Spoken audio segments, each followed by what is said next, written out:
I thought he was just a quiet gym coach, but a chance encounter in the shower revealed a truth I never saw coming. You know that moment when your world flips not with a bang, but with a drip? One slow drop of water. Then another. And then a man turns his head in the steam, and suddenly nothing makes sense anymore. That was me, frozen with a towel barely clinging to my waist, staring at Coach Elijah like I'd never seen him before. Let me back up. My name's Aiden Ramirez, 23, architecture grad student at Columbia, New York transplant, and, until 3 months ago, a certified emotionally unavailable skeptic of love. That changed the moment I stepped into Iron Pulse Gym and met Coach Elijah Thorne. He barely spoke, just nodded curtly, handed me towels with eyes that never lingered, and corrected my deadlifts with one-word mumbles. He was quiet. Stoic. The kind of man who carried shadows like they were tattoos. But damn, he was magnetic, the kind of masculine grace that doesn't beg attention but demands it. And I was hooked. Silently. From afar. And I thought that was it, a gym crush, a fantasy to accompany squats and smoothies. Until that Tuesday night. The gym had just closed, and I stayed behind to shower, zoning out after a brutal cardio circuit. The locker room was dark, except for the humming fluorescents. I thought I was alone. I wasn't. Steam swirled like ghosts around the corner shower stall. I stepped closer, towel slung over my shoulder, when I heard a voice. Soft. Fragile. Singing. I don't want to be a secret anymore. My spine straightened. The voice was raw. Male. Familiar. I rounded the corner, curious, and there he was. Elijah. Not in gym clothes. Not in silence. But under the water, eyes closed, singing and wearing eyeliner. Faint, smudged, but real. His bare chest was sculpted and strong, but his posture vulnerable. Almost delicate. A tattoo ran across his ribs in cursive, "Survive yourself first." He didn't see me. Not yet. But I saw everything. And it unraveled me. I gasped, and the sound was small, but it might as well have been an earthquake. He turned. Our eyes met. The music in the air vanished. So did the air itself. He didn't move. Just stared, expression unreadable. Neither did I. Until he whispered, voice low, calm, resigned, "So now you know." We stood there. Him soaked, eyes glinting. Me, half naked and struck dumb. I swallowed. Know what, exactly? He didn't smile. That I'm not just a coach. The days that followed were a whirlwind of avoidance and obsession. I didn't go back to the gym. Couldn't. But I also couldn't stop thinking about him, that voice, the eyeliner, the way he said it like he'd been waiting for the truth to ruin something. So when he showed up outside my building on Friday evening, hoodie on, hands in pockets, I panicked. "You shouldn't be here," I said. "I didn't tell anyone," he replied. "But I figured if you were going to look at me differently, I deserved to see it." I didn't know what to say. My heart thudded against my ribs. He took a step closer. "I wasn't hiding from you. I was surviving." Silence again. I couldn't take it anymore. "Come up," I said. In my apartment, Elijah sat at the edge of the couch, fiddling with the ring on his thumb. I made tea because that's what you do when you don't know what else to do. Then he spoke. "I used to sing," he said. "Before my dad kicked me out at 17. Before I built muscle to feel safe. Before I got the job at Iron Pulse and everyone saw me as this stone wall." I sat across from him. The steam from our mugs danced like our breath had earlier in the locker room. "I'm trans," he said suddenly. I blinked. My brain scrambled. But not in fear. In understanding. "And you thought I'd judge you?" I asked. "Most people do, he said softly. Even the ones who smile. I got up, walked to him, and sat beside him on the couch. Close. Closer than I ever dared to be in the gym. I'm not most people. He looked at me then. Really looked. And something in his shoulders eased. But I still don't understand, I added. He nodded. Ask. And I did. 4 hours. We talked about his transition. His music. His fears. The locker room policies he fought to make inclusive. The pain of hiding who he was not because he was ashamed, but because the world too often made him pay for being honest. And by the time 2 a.m. rolled around, I wasn't confused anymore. I was in awe. By the time dawn cracked the skyline, Elijah was asleep on my couch, head resting against the armrest, breath soft, calm. I sat there, watching him, realizing how little I knew about the people I thought I saw clearly. At the gym, he was discipline and silence and strength. Here, in the stillness of my apartment, he was softness, survival, and poetry barely contained. Something had changed in me. Something real. We didn't jump into romance. That's not how this works. Not when trust is still bleeding out of old wounds. But we kept meeting. Late night walks. Coffee on my rooftop. Gym sessions that turned into shared playlists and stories told in sweat and silence. Sometimes we didn't speak for hours. Sometimes we couldn't stop. He told me about his past like a map unfolding, each fold a scar, a song, or a secret. I used to sing in bars, he said one night. Tiny ones. Brooklyn mostly. Before I started hormones, before I got muscles. My voice was higher then. People thought I was just a weird girl with a strong jawline. The moment I came out, they stopped clapping. My jaw clenched. That's awful. He smiled without humor. The world likes you soft if it can define you. If it can't, it gets scared. I never told him not then that I was scared too. But not of him. Of how much I wanted to know every piece he hid. And of what that might mean about me. Because here's the truth I hadn't spoken. I had never dated a man before. Not fully. Not seriously. I'd tiptoed around the edge of curiosity, excused it as admiration, chalked it up to late-night loneliness and aesthetic appreciation. But Elijah wasn't aesthetic. He was fire. And fire either burns you or warms you depending on whether you run from it or sit close. It was around mid-March when it finally happened. He invited me to one of his open mic nights. I don't perform often, he admitted. Too many eyes. But the owner's cool. I feel safe there. The venue was small, tucked in a narrow East Village street, string lights strung like spiderwebs across the ceiling. People milled around with cheap beer and soft chatter. Elijah disappeared backstage while I found a seat near the front, my heart doing acrobatics I hadn't authorized. When he stepped onto the stage, time paused. He wore black jeans, a soft gray tee, and eyeliner more pronounced this time. His posture was confident, but I could see the tension in his jaw, the quick flick of his tongue against his teeth. Then he opened his mouth and sang. And my world tilted. His voice deep, textured, but laced with fragility wrapped around the room like a warm blanket and a blade. The lyrics were his. I knew it. Every word felt like a confession he hadn't dared speak aloud.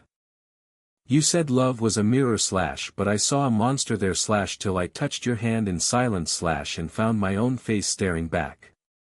People applauded when he finished. Some stood. But he didn't wait for praise, just nodded once and left the stage, walking straight to me. Let's go, he whispered. Outside, it was cold. He didn't speak. Neither did I. Until we reached the subway steps and he stopped.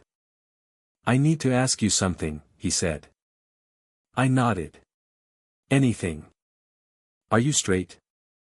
The question hit like a hammer and a hug. I blinked. I don't know. He didn't look away. You've only ever dated women. Yeah, I admitted. But I've never felt like this. Not with anyone. He stepped closer. Aiden, I'm not asking for a label. I can't be someone's experiment. I've been that before. And it hurts like hell. I swallowed. You're not an experiment. You're a person I want to know more of. You're someone who makes my ribs feel too small for my heart. Silence. Then his fingers brushed mine. And suddenly the air changed. Okay, he said. And we kissed. Soft. Hesitant. But real. And I knew no matter where this went I had stepped into something that mattered. We kept seeing each other. But dating a man like Elijah, a trans man, a guarded man, wasn't easy. Not because of him, but because of everything else. One afternoon, we were grabbing groceries when a group of guys from my program spotted us. I hadn't come out. Not to anyone. Yo, Aiden. That your boy? One of them joked, smirking, eyes flicking over Elijah. My heart stuttered. I laughed. Shrugged. Said nothing. Elijah's smile faded. Later that night, he didn't come inside. He just stood at the curb. I get it, he said quietly. You're not ready. I reached for him. No, wait. Please. I don't need you to announce it to the world. But I can't keep being someone you hide behind silence. I did that for too many years with myself. I can't do it for someone else now. Then he walked away. And I stood there, shivering, knowing I'd just made the biggest mistake of my life. Days passed. I didn't go to class. I didn't sleep much. I kept going back to the voice in the locker room, the lyrics under string lights, the eyes that saw through my walls. Finally, I called him. Voicemail. So I showed up. At the gym. At 10:47 p.m. I knew he always closed up alone. He was wiping down machines when he saw me. Didn't smile. Didn't scowl. Just said, "You look tired." I am. Why are you here? I walked up to him. Because I love you. He froze. And I kept going. Because I'm tired of pretending I'm anything other than what I feel when I'm with you. Because I've been hiding for years, not just from others, from myself. And I'm done. He stared. I don't know what that makes me. Gay. Bi. Whatever. But I know what it makes you. It makes you the first person who made me want to be braver. His throat worked. His jaw twitched. And slowly, he let the towel fall from his hands. He stepped closer. Say it again. I love you. He closed the distance. And kissed me like I was his last breath and first sunrise. What followed wasn't perfect. We had fights. Insecurities. Nights we held each other like armor, and mornings we tiptoed around landmines of fear. But we were building something. Brick by brutal brick. And love, real love, isn't about ease. It's about choosing each other anyway.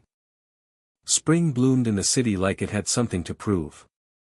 Trees on 14th Street exploded with white petals. Windows opened wider. People smiled more, or maybe I just noticed it for the first time, now that I was learning to breathe in public with someone by my side. Being with Elijah was like walking a tightrope across two worlds, the one I used to live in, and the one I'd been too scared to imagine. It wasn't just love. It was identity. It was vulnerability in its rawest, sharpest form. And it terrified me. Not because he was trans. Because with him, I couldn't lie to myself anymore. We moved slowly, carefully. Every step forward came with a held breath. When we held hands in public for the first time walking past a hot dog cart vendor who stared a little too long, Elijah didn't flinch. But I did. He noticed. "You okay?" he asked, voice low, fingers tightening on mine. I nodded too quickly. "I'm fine."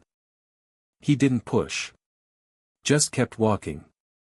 But I saw the small shift in his expression. The way his eyes dimmed, just a bit. Later that night, he curled against me on the couch, half asleep, and whispered, "I can handle the stairs. I just don't want to do it alone." And I knew then love wasn't just about feeling brave. It was about being brave. Out loud.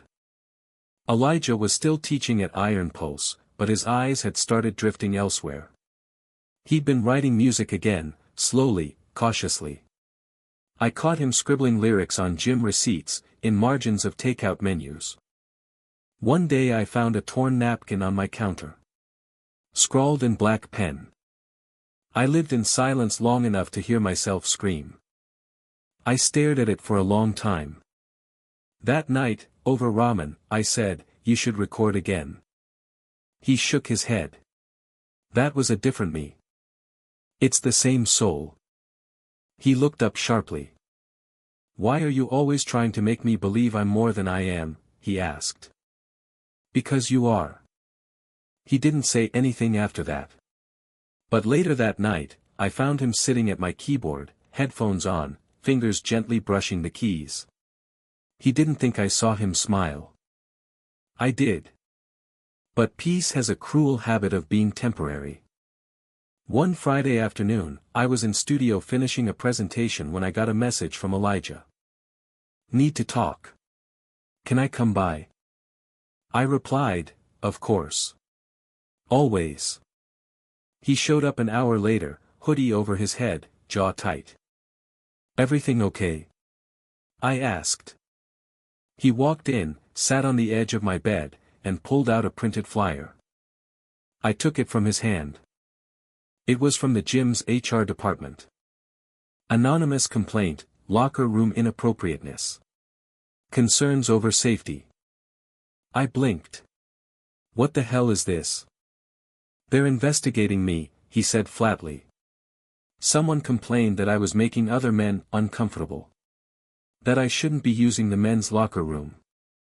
That's transphobia. That's bullshit." He shrugged. "It's not new. It's wrong. I know." But his voice was hollow. Tired. Like he'd already been through this fight a dozen times, and every time it drained something deeper from him. I sat beside him. "What can I do?" He turned to me then, eyes raw. "Don't leave." It was the only time I ever saw him cry. He was suspended for 2 weeks while they reviewed the complaint. That was corporate speak for, "We're scared of a lawsuit, so we're stalling." In the meantime, he sank into himself. Slept more. Talked less. I tried to pull him back with music, coffee, even dancing like an idiot in the living room to early 2000s hits. Sometimes he'd smile. Most times, he'd just watch me like I was light from behind glass, beautiful, but unreachable. One night, I asked, "What are you thinking?" He looked at me, voice cracking, "What if no matter how much I do, I'll never be seen as enough?" I took his hand. "You don't need to be enough for them. You already are for me." The turning point came unexpectedly. He got a call from a local LGBTQ+ center. They'd heard about the suspension. A friend of a friend passed along his name. They wanted him to speak to a group of queer teens, most of them trans, some kicked out of homes, some on the edge of giving up. Elijah didn't want to go. They don't need someone broken. They need someone honest, I told him. He went. He didn't tell me much after, just that he talked for an hour, and one kid came up after and hugged him for 10 solid minutes. That night, I saw something new in him. Not light. Not fire. But purpose. He quit Iron Pulse the next week. I'm done hiding behind machines and reps, he told me. I want to do something that matters. He took a job running fitness and identity workshops at the LGBTQ+ center. Started performing music there on weekends. Slowly, his voice returned, not just the singing, but the voice that believed it had a right to take up space. And I stood by him. Through every new beginning. Through every whisper that tried to shrink him. And maybe that's when I finally understood what loving Elijah meant. It wasn't just about being proud of who he was. It was about being proud with him. Months passed. Summer came. And one night, as we lay under a fan humming above us, limbs tangled, salt on our skin from the ocean earlier that day, he looked over and said, I used to think I'd have to live small to be safe. That I'd have to give up being fully me to be accepted. But with you I don't feel like I'm compromising anything. I kissed him softly. You were never small, I whispered. The world just didn't have eyes big enough. Autumn came softly that year. New York wore golden leaves like old jewelry, fading but elegant. The air turned crisp, and street corners began to smell like roasted chestnuts and change. Elijah had started recording his first EP. It wasn't flashy. Just a home setup and a laptop, a few borrowed mics, and lyrics scribbled on napkins and his own forearm when he couldn't find paper fast enough. Every night, I'd hear him hum under his breath. Little melodies. Little truths. Sometimes I'd wake up at 3 a.m. and find him at the keyboard, hoodie up, headphones on, eyes closed, like the world made sense in music in a way it never did in life. We'd grown into each other by then. There were still awkward moments, of course. Still questions I didn't know how to ask. Still family members on both sides we hadn't yet told. Still fears that crept into bed with us when the lights went out. But there was also laughter. Inside jokes. Groceries bought together. A toothbrush kept at each other's place. Songs he wrote that he swore weren't about me but definitely were. And love. A quiet, sturdy kind of love. Not perfect. Not easy. But deeply, wildly real. Then came that night. He'd been invited to perform at a trans visibility event hosted by the center. A celebration. But also a protest. A place for trans joy to be loud, not just survival stories whispered under the weight of fear. It was in a rented art space in Brooklyn, all white walls and sharp lighting, folding chairs filled with people who looked like they were learning how to exhale. When Elijah stepped up, he looked taller. Not physically, emotionally. Like he'd finally stepped into the full frame of his own truth. He wore all black, eyeliner bold, tattoo on display. A microphone in one hand. His guitar in the other. He looked at the crowd. Then at me. And smiled. This song, he said, voice clear, is about finding someone who didn't fix me, just sat with me while I learned how to stop apologizing for being whole. The room went still. Then he played. Afterward, people came up to him. Some with tears. Some with laughter. Some just reaching for a hand to hold. And somewhere between hugs and handshakes, a man approached. Older. Late 50s maybe. Clean cut, in a stiff button-down that didn't fit the softness of the space. Elijah Thorne, the man asked. Elijah stiffened. Yes. I'm Derek. HR director at Iron Pulse. I froze. He continued. I came tonight because I owe you an apology. Elijah blinked. Excuse me. We failed you, Derek said. We were scared. Not of you, of what other people would say. That was cowardice. We made our decisions based on silence, not fairness. Elijah didn't speak. Derek nodded. I'm not here to offer your job back. I imagine you've outgrown us. But I am here to say we're changing policy. Creating gender-inclusive spaces. And we'd like your help. The crowd didn't hear. No one else was close enough. But I did. And I watched as Elijah's hand, the one not holding mine, slowly extended. Okay, he said quietly. Weeks passed. Then months. He consulted with them. Helped them restructure. Spoke on panels. Wrote op-eds, recorded music. Laughed more. The boy I met in silence had become a man who lived out loud. One cold December evening, we walked together across the Manhattan Bridge, hands stuffed into coat pockets, noses red, wind sharp and honest. The city glittered behind us.